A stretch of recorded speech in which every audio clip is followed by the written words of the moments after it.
Hello. We're still here. We're still here. Do you know what? It feels like we've been here longer than we actually have. We're only on our 6th film since we've been here, and it feels like we should be going home already. Yeah, we haven't even reached half the time that we're supposed to be here.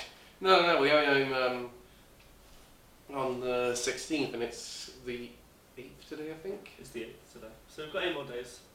8 more days. Before we go back. So yeah. At least 8 more vlogs, but it is more than that because we're seeing 2 films on the Sunday. Is it 10 more vlogs, I'm guessing? About that, I think. I'll check over the tickets in a bit. But we saw Big Fish and Begonia today. We did indeed. It's one of my first exposures to Chinese animation. Yeah, it is my first exposure to Chinese animation, apart from like the 2008 Beijing Olympic. Oh yeah, their version of Feel Good Inc. No, Dirty Harry, that was the one. What? No. It was just the that was the advert for it, if you remember. Oh yeah, the advert for the. It wasn't their version of the Gorillas though. I did like that Chinese cover of Gorillas though. I'm not into that actually. But with this film, we saw it at the BFI South Bank. It's the very first time I've been there. Mm-hmm. Massive place, really cool. Yeah, it is. One of the entrances is right up and leads you right underneath the bridge to Gately of the Thames, which is really cool. Yeah, you get to see MI6 and Big Ben and Canary Wharf. It's really nice. And the bridge that the Death Eaters destroyed in Deathly Hallows Part 1. Oh yeah, the Millennium Bridge, yeah. And of course all the places where Harry and all of his friends flew under because, which should have sent them to Azkaban, but we're going to let that one slide apparently. So we saw this film. I kind of picked this one because I felt I was interested in it. Yeah, I mean, obviously for us two who watch a lot of anime, I think it was quite a change from what we'd normally used to. I'm not used to the Chinese culture. There's only one anime I can think of where they really embraced Chinese culture, and that was Year of the Dawn. Yeah, and even then, even just going in and watching this film for a few minutes, you can see that it's very different animation style. Culture to what you can expect from you said it reminds you a lot of Avatar and Legend of Korra. Yeah, the animation style is suits a lot more Avatar, Legend of Aang and Legend of Korra. Sorry, no, the first was just called Legend. No, it's called Legend of Aang. It's called The Last Airbender. It's called Avatar: The Last Airbender in America, which is a much better title. But the animation style matched that a lot more than it did sort of traditional anime styles that we're used to, I think. What did you think of it? I really enjoyed it. One of the things that you said, I think, was that it's basically some Chinese animation studios' responses to Studio Ghibli. And to be honest, I'd say that the film actually, it didn't have many. I didn't personally have many issues with it. I thought that it was actually a very good. That's a very good summation of it. I do think that it is comparable to a lot of Studio Ghibli films like Spirited Away. Princess Mononoke, etc. I think the magic and the depth of the world. You are treading now on some of my all-time favourite films. Yeah, but I'm in no way disgracing them. Obviously not. I'm not insulting them. I'm saying that I think this film is the equivalent of. Maybe you shouldn't regard it in the same way, but I do think that in its own way it matches up to this film. Definitely. It's not my thing. I just realised looking at the camera. Sorry, in a minute. I'm just going to put my thoughts down. But it's not really what I'd like. I wouldn't say it's quite on the level with those Ghibli films, but damn, at times it comes damn close. Yeah. I've certainly preferred this to a lot of Western attempts to capture the Studio Ghibli magic. Yeah. You could tell that this has been made by very sincere writers and directors who've done a really good job of it. I really enjoyed this movie. There's a lot more depth to the film than they actually let on over the course of the film. Can we have one vlog where you don't stand up and fix something? Well, yeah, but it's going to go off in the meantime if I don't, because I've just realised that the camera's been doing this a few days and we haven't plugged it into charge. Oh, okay. So now it's maintenance. So this is last minute maintenance. I should have done this before we started. I'm sorry. But yeah, I think that the film had. Just moved the camera. It had a lot more to offer than it actually let on in the duration of the story in the film. I think the narrative was a lot deeper. Characters, the story, and the background, and even the world building that they had could have gone a lot farther. Yeah, no, I definitely got a sense of the world building in this one, which I think a lot of the Ghibli films do a lot better. No, I'm saying, well, you didn't feel that. Why did you not feel that? I just felt it was a little bit vague. There's just a little bit too vague. I liked it for the most part. I think there's a very good world building, but I just don't think it's quite on a level with those films and how they do theirs. Okay, well, I felt quite the opposite. Okay, yeah, fine, fair enough. It's a fair comment. I never said it was bad. I just think. No, yeah. But the animation in this film is extraordinary. Absolutely, and there are times where you just sort of, kind of emotionally evocative times, where you just sort of where you just sort of watching it, and you're just like, wow, this is actually incredible. And there's a lot of emotion coming across in there. The best way I describe this film is it's like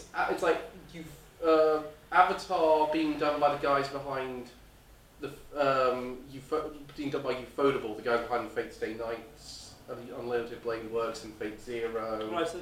I think that's the best way to describe it. So those guys doing Avatar as Airbender in Studio Ghibli, because it's got that sort of like that style, but it's got the real beautiful detail that Ufotable bring to their projects. I do think that if you were to go and watch this film, I think that it's intended for a childlike audience. Basically, it has a lot of similar themes that are explored in Spirited Away, which make it sort of, you know, quite lovable and quite whimsical and things, because you're looking at the spectacles and the characters that go. Yeah, especially that dragon made of water. That's very Spirited Away. Yeah, and I think the fish do as well.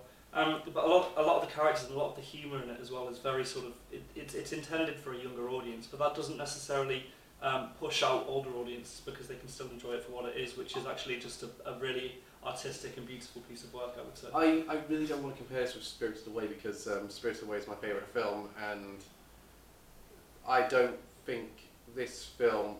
And if I start comparing it with that, I'm going to find tons of cracks in it that I don't think are necessary to point out. Fair enough. But that being said, though, if you start comparing it with other things, it's really a great film. As a standalone, yeah. As a standalone film by itself, this is a really good film. I really thoroughly enjoyed it. It's got a lot of depth, a lot of character. It's very well animated. It's got a really nice plot about. The plot's basically about a girl who, from this sort of magical world, who can it's implied sort of like around their adolescence they transform into dolphins to go explore the human world. I think it's on their 16th birthday, isn't it? On the 16th birthday, I think it was. Yeah, because I think the one who she becomes very close with in her world did it at 17, because he did it a year before her. So the way it's explained is like there's different layers. So the human world, and there's the sea, and at the bottom of the sea is the sky of their world. So it's basically like a spirit world existing below. Which is further drawing the comparisons with Avatar and Legend of Korra, particularly Legend of Korra, which really dived into the whole concept of the spirit world. Yeah. So on their 16th birthday, there's like a ritual that takes place, and the 16-year-olds are they're basically transformed into the form of a dolphin for about a week, and they go and explore the human world. And in that time, she befriends. Not friends, but what sees, you know. She sort of sees and becomes a mother of this young boy, who and his little sister, a la Little Mermaid, and when she gets caught in a net, he saves her but dies in the cost of it. And distraught by his sister, she actually makes a deal with these strange, elusive spirit. Basically, the equivalent of Yubaba. If we're going with the spiritual comparison, it is very much like the Yubaba of this. Well, of this world, and they say, well, we'll bring him back in the form of this fish, dolphin thing, but in return, you have to give up half your life. Yeah, and only when the fish. So also, they've been learning it from the Ryuk school of deals. Yeah. Next thing you know, you're going to see half people's lifespans above their heads. And one's for all the Death Note fans. But yeah, so it's quite an interesting one, because it sort of brings into a question a lot of the value of a person's life, and basically through making this deal, the protagonist, what's her name, Chun. Sorry, the protagonist's name is Chun. There are a lot of consequences bringing this person Well, you back in the can't- form of a fish, basically. You can't mess with the balance. Yeah, In fact, the grandfather kind of says that nature has a certain path and he has to follow it. If anyone trying to mess with it would cause things to go out of balance. And so, like the result of it is. Well, we won't go into detail too much. There's a great deal of change in sort of. But it's very interesting. There's a couple of points I felt really. There were minor points, but I had to nitpick. But one thing I felt was one too many ending climaxes with this one. But that being said, they served the job pretty well, and there were all these good climaxes. I just felt there was like one too many. Although it's not giving Return of the King a run for its money. No, God, no. Never to that degree. I mean, but again, for an hour and a half film, I think it was an hour and a half. Yeah. It? Also, there's one other thing that kind of bothered me with it. It's actually an hour and 45 minutes. The one thing that bothered me was there's a character that's introduced sort of like to be a sort of villain type thing. She doesn't really do much. Yeah. She doesn't really do, and she's really the most wasted potential because she doesn't really do much in the film, and her subplot isn't really resolved by the end. Well, maybe. Well, I mean, I don't know. I mean, I can't. Theory crafting. Maybe there's going to be a sequel. I don't know. I don't think the ending leaves it open for a sequel. Well, I mean, again, I would say potentially it does. I don't think it's likely, but I'd say that, you know, I mean, with the whole unresolved plotline regarding that character, I do think that there is room for a sequel. But you know, obviously it depends on how well this film does and if they actually have anything in mind for the future. But contrasting what you said about the endings, I actually thought that it was paced pretty well. I think the endings actually came. I think it was brought to a fairly satisfactory close. Yeah, but because there was so many climaxes, I felt a bit exhausted by the end of it. So it was like a case of, I felt like when they were getting towards the end, I felt like this is dangerously close to being stretched out too much. It never goes over that, but I'm saying it's dangerously close. Yeah. Okay. Interesting. But that being said, this has just been a damn really good film. It was really interesting look into. I mean, from the eyes of two people who were sort of, you know, very used to Japanese style animation, and you know, the whole storylines associated with that. I think that it was a very interesting deviation from that for us. I mean, I don't think it's too much of a deviation. I've seen plenty of anime that have plots similar to this one. Yeah, but I mean, not necessarily just through plot. I mean, it's also the language. It's the difference in hearing the language and the culture, and again, like the way that characters are represented through different ideals, I would say as well. But it's very clear the Chinese want to get in this game and give a go at their own. I don't think they'll go to the same degree that Japan has, because they haven't got the history behind it. They haven't got the and the economy is not as reliant on it. Yeah, but I would disagree with your use of the word game now. I would say it's more, you know, it's more just adopting the medium and then sort of, you know, doing what they can. But I so think you know, telling the story through that way. Yeah, but I don't think we're going to be seeing. The point I'm making is I don't think we're going to be seeing too much of it. I think we'll be seeing one every so often, rather than there'll be something coming out every season. It's not making. I don't think it's going to make a fad out of it. But that being said, this one's been picked up by Manga Entertainment for over here. I don't know who's going to get it from America. But you saw the logo. Yeah, the Manga UK. Yeah, that's right. Yeah. But it's been picked up over here for that one. I don't know who's picking up in the States. I imagine. Funimation might have a go for it, and if they do, they're going to probably release it with a dub. Yeah. But yeah, so overall, we'll go with the usual rating system. Would you buy it? Would you see it at the cinema? Would you rent it? Or would you avoid it? Avoid it at all? I would say go and see it in the cinema. I would say go see it in the cinema. I would actually say pick it up. If it gets a cinema release. Yeah, I would say see it in the cinema because it's a really like standalone, fantastic piece of art. It's beautiful, you know, really interesting narrative. And there's, you know, the characters are quite enthralling. The whole plot and story for me, I thought was quite nice and touching as well. I felt it was a really nice movie with very good characters, very well done. Yeah. And I would say if it doesn't get a cinema release, don't get it on DVD, get it on Blu-ray, because you need that top quality to really enrich yourself in it.